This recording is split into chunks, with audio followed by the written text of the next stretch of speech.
No Man's Sky, easy money. I'm going to disclose a few methods that I use in order to make easy money while I play this game.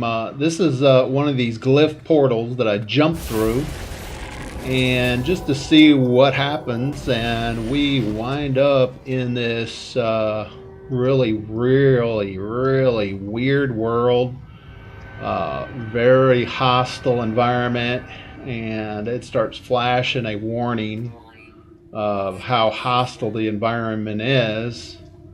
And so I get kind of an eerie feeling, and I run back to the center of this portal thing that I just came through. And obviously, it's defunct at this point. And I'm thinking, well, I don't know what I'm going to do, and so I start scanning the vegetation to number one, make some easy money. And I'm going to disclose further, how I make this tidy sum coming up, because 19,000 for vegetation. When you first start out, you won't make anywhere near $19,000 for scanning vegetation.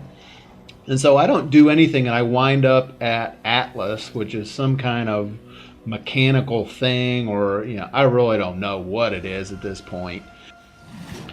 And so I'm just answering questions, and then all of a sudden it sends me back into some sort of warp portal, whatever you want to call it. And and I really lack all control, so and it dumps me in a world, and I'm going to get to that in a moment once I cover some of these easy money tactics that I use. So this is the easy money method number one. What you need to do is you need to update your scanner module to the S upgrade. This is going to give you a higher value, and I show that I just dismantle the old one and then grab the other one in my spacesuit and then pull it over to the multi-tool compartment, because you got to plug it in order for it to start working. And so if you just buy it and you don't plug it in, then you're not going to get the new value. And then I just bring it into where the old scanner was, and I just plug it into that port, and then that way it's ready to go. And so here I provide you a few examples of scanning for money. Vegetation is typically around 19,000, regardless of how big or small. Minerals like rocks and things like that are 200. And animals can vary from like 35,000 and up, depending on how big the animal is. The main advantage in scanning is that once it's in your bank account, you cannot lose it. Whereas if you're going around collecting things, if you die, you lose them. And minerals and stuff like that is still the low $200. And you can see here the smaller animals are around 35,000. And here a mineral is like 200. All minerals are 200, whether how big they are or how small they are. Here's a medium-sized animal, and you can see that I get about 105,000, and bigger animals can go even higher. Another easy way to make money is once you've got your freighter and you've built up your fleet, you can send your ships on various missions, and you can see I gain $261,000 plus a slew of confiscated things that my ships got. Now, if I don't have any immediate need for a lot of these materials that they get, I just sell them off, because I'm basically right here $750,000 that I'm going to get for selling this, and then I can basically go out and buy more ships and do more missions and make even more money. The biggest advantage of fleet missions is, number one, they're going to bring you back materials, they're going to bring you back money, and then you can be doing other things while those ships are running the mission. So it's basically a two-edged thing, because you could be out there fighting enemy ships and gathering more materials, getting even more money, while your freighters are out there running missions and bringing money home to you.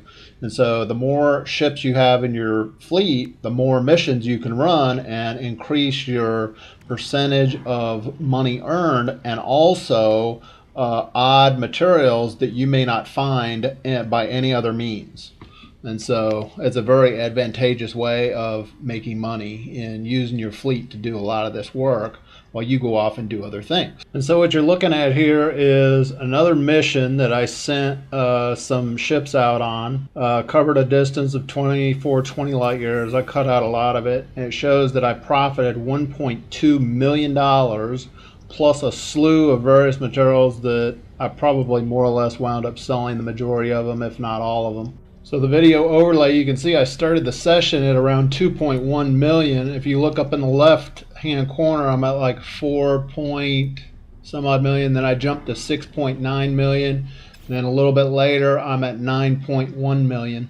So this is the planet where Atlas dumped me at. I'm basically out in no man's land. I don't have a video showing the outer galaxy, but I'm way out. And so what I do to get back is I go to a space station in the area and I warp back through one of those warp portals on a space station.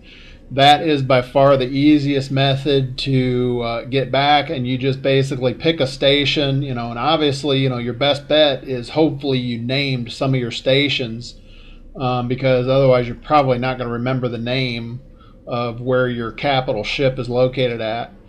But if you have to go through this a couple of times in order to find your capital ship, that's by far the best way to get back.